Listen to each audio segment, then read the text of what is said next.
Lady Gaga.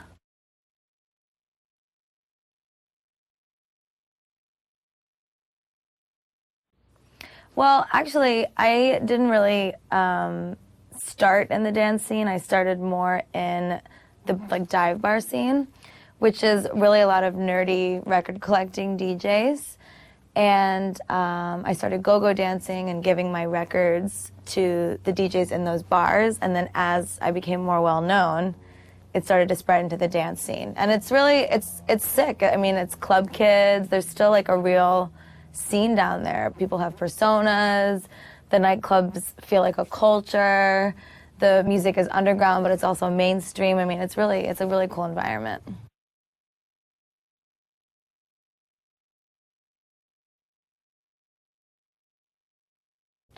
Well, and I almost feel like those are two different questions. I feel like I have always been an artist, and that I became more of an artist once I started to play out all the time downtown.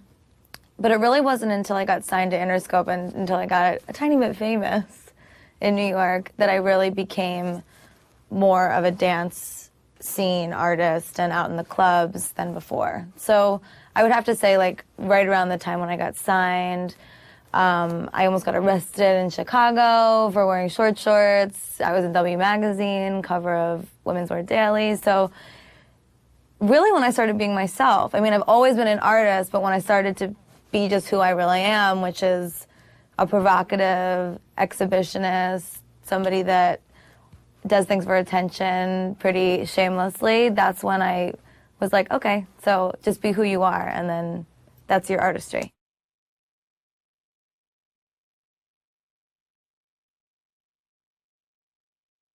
Well, I'm a New York Italian. My father used to play Pink Floyd, Zeppelin, Beatles, Billy Joel, Elton John records all the time, and he used to we had a record player in the living room, and he used to like pick me up when I was a kid, and he would like twirl me around. And I mean, I had a really amazing childhood, a lot of culture, a lot of meatballs, a lot of marinara, you know? So music was a big part of my family. I mean, even like, you know, listening to Andrea Bocelli over dinner, Frank Sinatra. Theater became a huge part of my life, a lot of because of that. I mean, I used to listen to the Sinatra duets like on repeat with my father all the time. And then my mother made me play piano when I was 4. It was kind of a discipline thing, and she used to say, you don't have to practice, but you got to sit there for an hour every day. You can either play or you can just sit there. And probably for the first couple of years, it was like, you know, I used to sit at the piano and like I'd start banging, and I was a really bad kid. And then I got bored just sitting there, so I started to play, and then I got really, really great at classical piano. So when I was 4, I started taking piano lessons, and I really hated it at first. I mean, I enjoyed playing, but I wanted to play by ear, mostly because it was faster for me. I could just like listen to something and just start playing it. Whereas reading music was more disciplined. I had to like, you know, learn the notes. And so I hated practicing, but my mom used to say like, don't move. Like you sit there for an hour, you can either like practice your scales or you can do nothing. So I used to be, you know, a real asshole and sit there and like start banging, or I would just like, you know, do that. And eventually I got bored, so I just started to play, and I got really, really good. And I got really good very fast. And that's how I am. If I'm not very good at something right away, I don't want to do it. There I go with my finger.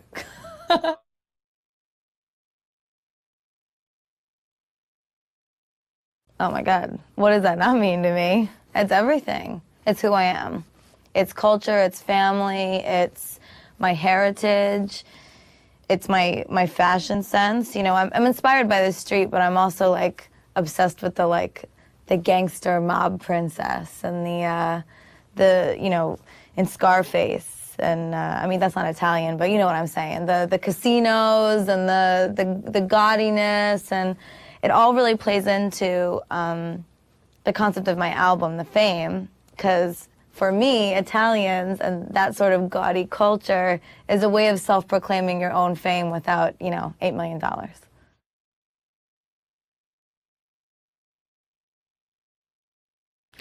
Well, I was gonna go to, was it Juilliard or Manhattan School? I think it was Juilliard. I was really interested in going there for this like weekend pre-college program, and I actually got like really nervous before my audition and decided to go to acting school, which actually ended up being better because so much of what I do now is persona related, and Lady Gaga, me, it became who I am now, but it was like it was a self-discovery that really was found through acting and sense memory and figuring out, I mean, like things like, you know, certain positions and dance moves that I would do would resonate more with me than others. Like I suck at ballet, but I was excellent at jazz and theater.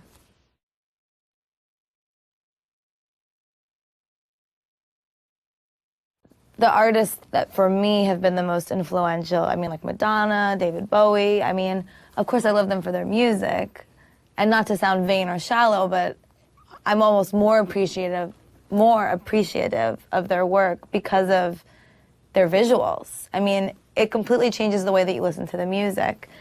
I moved to the Lower East Side when I was, well, 18, I moved to East Village, and then Lower East Side when I was 19. And, you know, everybody dressed different, everybody talked different, everybody's swagger was different, and I'm somebody that likes to experiment with different things, so I bought a lot of leather and a lot of sequins, and I started making, I was go-go dancing for fun, so I started making my costumes because it was cheaper and also fun. And it's a really big influence on the music because I sing about the lifestyle. I'm not making underground music, I'm making pop records about an underground lifestyle. That's the difference.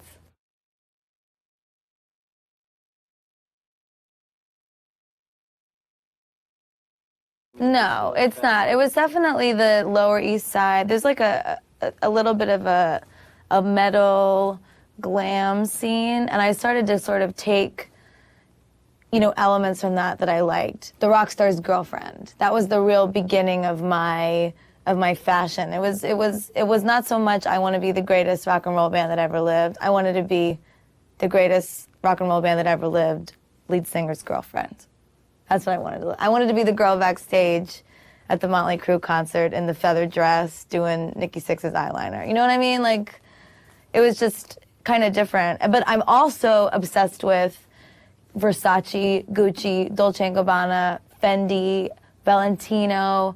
I mean, like delicious fabrics and cuts and silhouettes and the way that you can change the way a woman's body looks, the voodoo. I mean, that stuff is my life. So it's, how do you make $5 look like $5 grand? How do you feel like $5 grand when you've got $5 in your pocket? And I'm not like, I wasn't a poor kid, but I said, Daddy, I want to be a rock star. He said, go be a rock star, you know? So I figured it out. And in downtown New York, and really in New York everywhere, really in the world, you have the ability to self-proclaim your own fame. You have the ability to experience and feel a certain amount of self-worth that comes from a very vain place by simply like your choices, your opinions about fashion, your opinions about music, your opinions about politics, the way that you walk down the street, the way that you carry yourself at parties. I mean, you can literally choose to have fame. And that's what this whole album is about. And I really, honestly do not care a tiny bit what people think about it, because I'm not posturing that it's good or that it's bad. I'm struggling with the idea, and it's affected my life in the most positive way. I mean, if anyone said, who is Lady Gaga, I would be okay with, she is the most impressive con artist of fame. I mean, I literally trick people every day into believing that I'm somebody, and I'm not.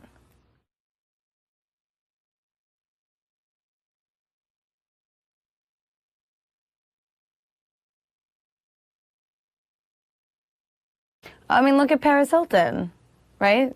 She's like, I mean, I love her, and I'll tell you why I love her. Because she is a rich girl who's done nothing, but everybody in the world knows this chick's name. How did she do it? She chose it. She took it. It's like, I mean, there's all of these socialites, the underground, but I'm using an example like that because it's something that everybody can relate to. They know who she is.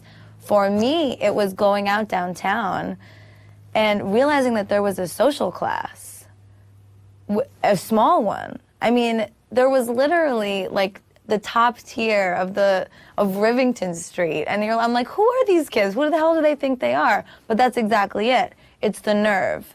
All you gotta have is nerve. That's the one thing that keeps me up at night. I say to myself, who the hell am I to do what I do? Why do I deserve this? Who am I to do this? And then I remember that I'm talented. And then I remember that I'm actually very good at what I do. I'm extremely educated, but that's not something that I'm not like one to like be defensive about my work. It is what it is. You either love it or you don't. Most people like it. But yeah, I mean, it's about taking pop culture and taking the media and using it in a positive way. Look at Perez Hilton, for example. You know, he completely grabbed fame by the vocal cords and choked the world using fame, using people's obsession with the celebrity. I mean, why? Who really cares, right? Why do we care so much?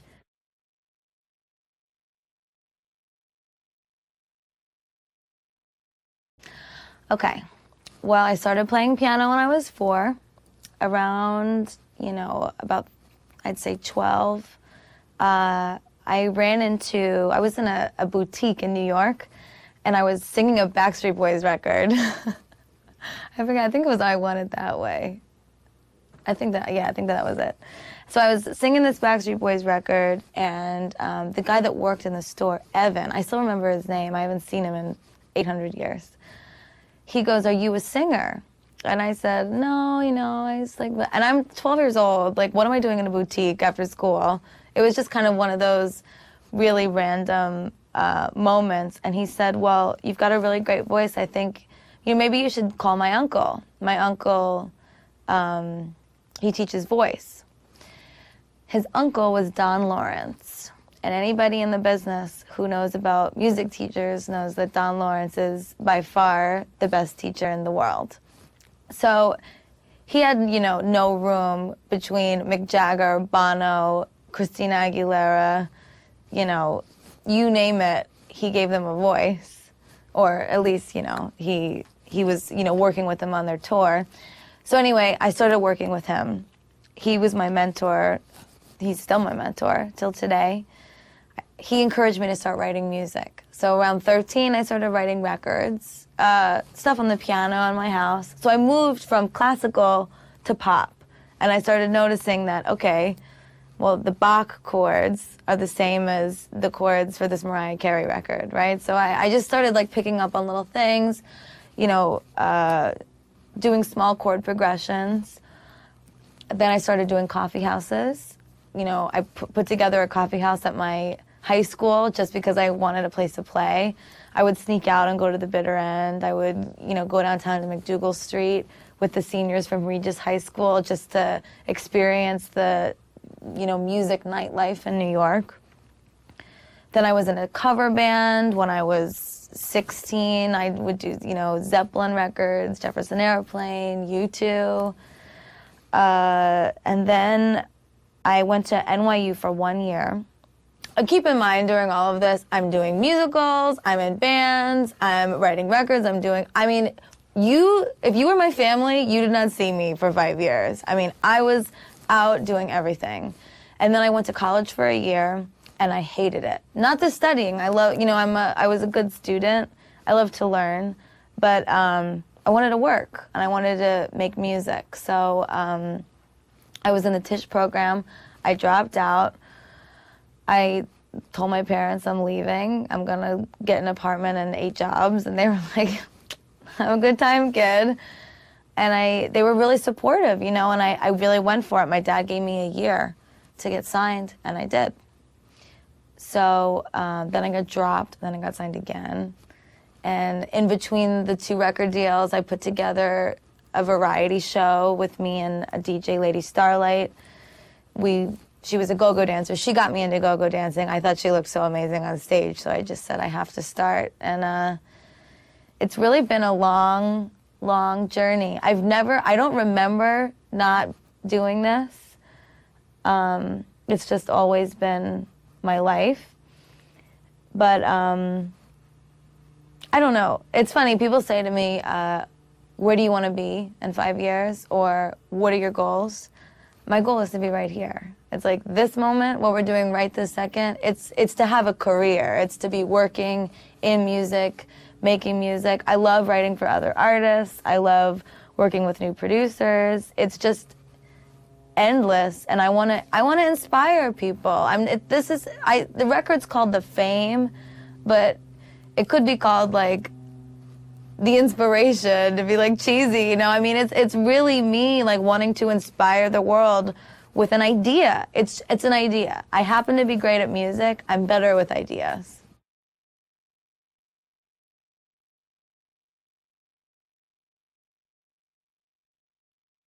Well, they're all different. Beautiful, Dirty, Rich, I wrote in my panties, dancing around to a track in my bedroom. You know, that's one way that I write. Other ways I write are at the piano. I'll, you know, really stick to the chords, really try to come up with really beautiful progressions. But I find that all of the, you know, quote-unquote hit pop songs, if you will, are when I am, like, doing the dishes, not paying attention, or joking around with my friends. Let's have some fun this beat. I mean, I'll just literally be doing something that's funny, and it becomes a song. I mean, it's really the best way. It's simple, it's catchy, it's hooky, it's peppy, it's snappy, you know, it's quick. And Just Dance, which is my first single, I wrote that song in honestly 10 minutes. Me and the producer, Red One, who I've known before I was signed to Interscope, we did a record long before called Boys, Boys, Boys, which was the record that really got me noticed. But I was so excited to be in the studio with him in LA. You know, Vincent Herbert, who signed me, got us the record plant. I felt like I was, you know, Madonna in 1985. I was like, oh my God, this is so huge. And they, you know, people were coming and asking me if I wanted something to drink. I was like, I'll get it. You know, it was just ridiculous. So I had this beautiful studio, and it's funny because we took pictures, and Red One and I don't use equipment in the room usually. We will for vocals. We'll use certain compressors and Neves and stuff, but for making the actual music, we just use MacBook Pros. So you see pictures of us in these like absolutely gorgeous, state-of-the-art, amazing, expensive studios, and the two of us are like in a corner at our laptops working. So we sat down, and he went, literally, he's like, oh, Gaginetti. He calls me Gaginetti. He's Swedish. Well, he's Moroccan, lived in Sweden. He's got a crazy accent. And he calls me Gaginetti. And all of a sudden, he says, I had this idea, and I hear, and I admit it, I go, I've had a little bit too much. I went right into it. And Troy, my manager, was there. And I remember being so nervous because I don't allow anybody to be in the studio while I'm writing. But I couldn't say no because he's my manager, and I'm like, I can't say no.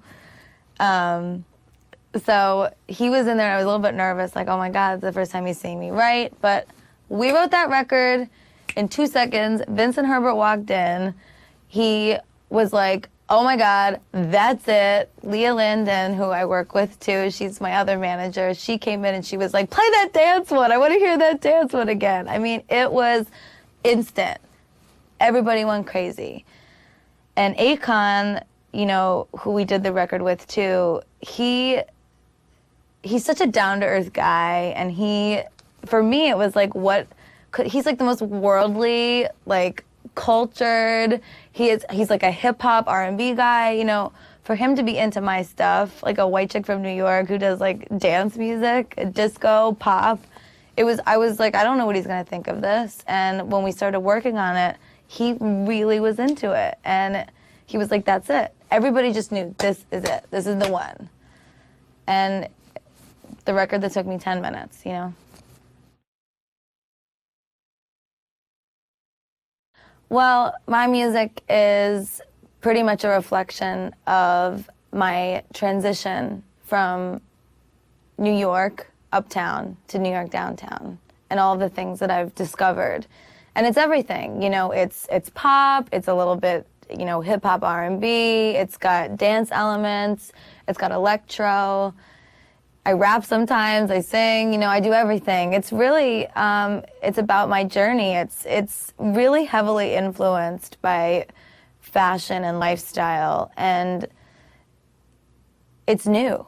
It's Lady Gaga. It is absolutely 100% a concoction of my love of 70s glamour, 80s synth sounds, dance, club fever, disco. A lot of my melodies have a real 50s Beatles quality. Glamour, filth, rock and roll. It's got, I mean, Boys, Boys, Boys is a metal song trapped in a pop star's body. I mean, I think about everything when I'm writing, but I'm constantly being influenced by different things. I'm like a little sponge. So it's pop. But for me, pop is the new underground. Everybody said goodbye to it for a little bit, and we started to really start bowing down to all of these rising indie acts. But I feel that I don't feel that there's anything wrong with the major label music machine. I remember standing outside of TRL with, you know, NSYNC and Britney written all over my face, crying because if I could see her hand, you know what I mean? That, you can't buy that. It is so intense to be a super fan. I mean, granted, I was the same way at the Neil Young concert, you know what I mean? But it's like, I feel that it's been lost a little bit.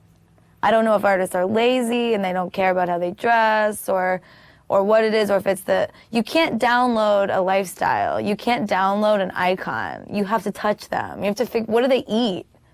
How do they sleep? Do they sleep like this? Are they on their side? Are they on their back? Does she sleep in sequin panties upside down with someone like, you know, fanning her with a bow? I mean, I don't know, but it's a fantasy, and it's really beautiful and really special.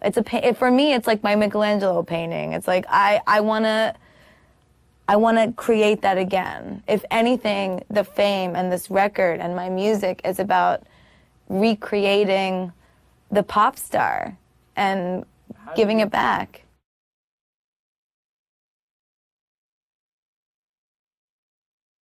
Well, my live show is like a musical.